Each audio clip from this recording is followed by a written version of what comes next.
Hey everybody, welcome to the Iceberg Lounge, which is now heard in 9 countries around the world.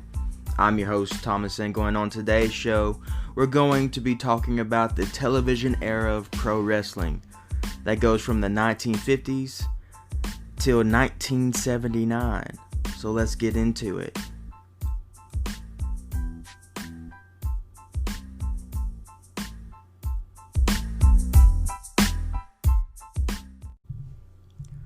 So, following the success of television, pro wrestling went national during the 1950s. This was called the golden age of pro wrestling. TV caused a change in pro wrestling. Some of the changes were to the characters and professionalism. Pro wrestling and TV fit together very well because of the ease of being able to understand it, the drama, the comedy, and the different characters, and the cost of the product being low. From 1948 to 1955, pro wrestling was on all 3 major channels, with Dumont TV network being the largest supporter at the time. When it comes to the introduction of gimmick characters, one of the biggest stars coming from a gimmick during this era was a man named Gorgeous George. Before him, though, most gimmicks were ethnic terrors like Nazis, Arabs, and etc. One of the reasons Gorgeous George gained attention was because of his character was outrageous, flamboyant, and charismatic. His impact showed how fast TV changed wrestling, from athletics to now performance. His character birthed a more individual and narcissistic form of characters. Gorgeous George was also among the first to use entrance music, which is now a staple of the wrestling product. Now, when it comes to terms, promos are just pre-match rants by wrestlers to get the crowd going and to greet local crowds, boost missing characters and skits. And during this era, promos would not be discussed before shooting, and so it's pretty much make it or break it for pro wrestlers when it comes to promos. By the mid-50s, the number of pro wrestlers were over 2,000. More of the new wrestlers wanted to become TV stars during this time. It was shown to be true, with the product losing athletic talent and gaining more blood and acrobatics.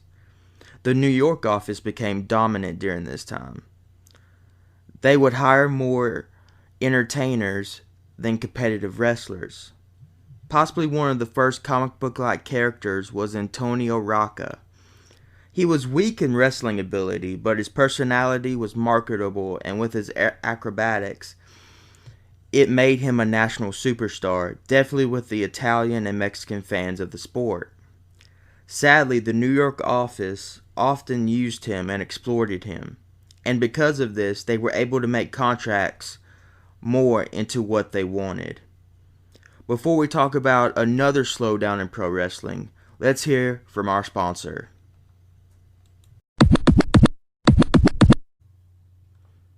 And we're back. So, by the late 50s, due to overexposure, pro wrestling lost its high ratings and producers dropped them from their schedules. Whatever TV remained for wrestling was small, local shows, which were put in the late night or Saturday/Sunday morning/afternoon spots. But promoters would weaponize this by purchasing airtime from rivals, thus eliminating competition and effectively putting them out of business. The biggest promotion in the 50s was the NWA, the National Wrestling Alliance, which had many companies under its banner. But many promoters saw the NWA as a crooked tyrant that was holding pro wrestling back from evolving. Several companies left the NWA and found a spot to flourish in pro wrestling.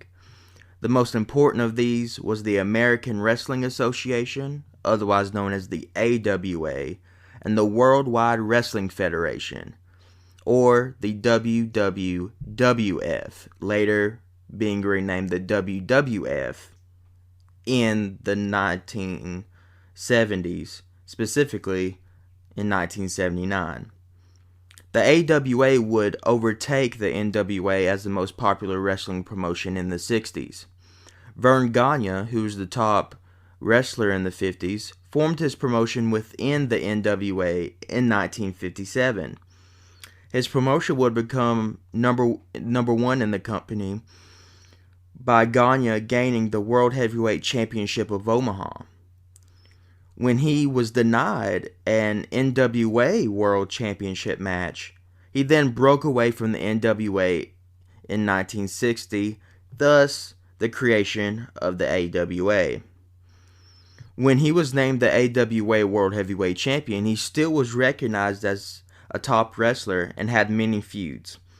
His most important one was with Nick Bockwinkel.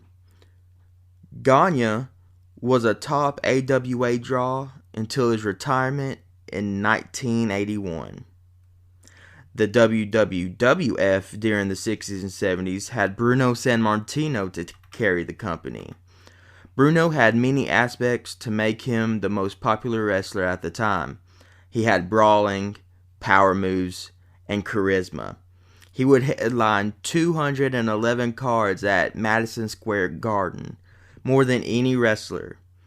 And 187 out of the 211 were sellouts. After the WWF rejoined the NWA, the AWA would no longer be the top promotion, with the NWA regaining its dominance. The AWA, though, would still do well because of a man named Hulk Hogan. Hogan gained attention in the US by starring in Rocky III. Even though Hogan was such a fan favorite at the time, Gagne would not let him be world champ because AWA was built on technical wrestling. This would cause Hogan to leave the AWA in 1983 because of the AWA not putting the belt on him. This would be AWA's worst mistake and would damage the AWA for good. The NWA was on top and gained even more dominance through one of its promotions called Georgia Championship Wrestling, or GCW. GCW would become the first nationally broadcasted wrestling program on cable in 1979. And GCW would then become the most watched show on cable in 1981.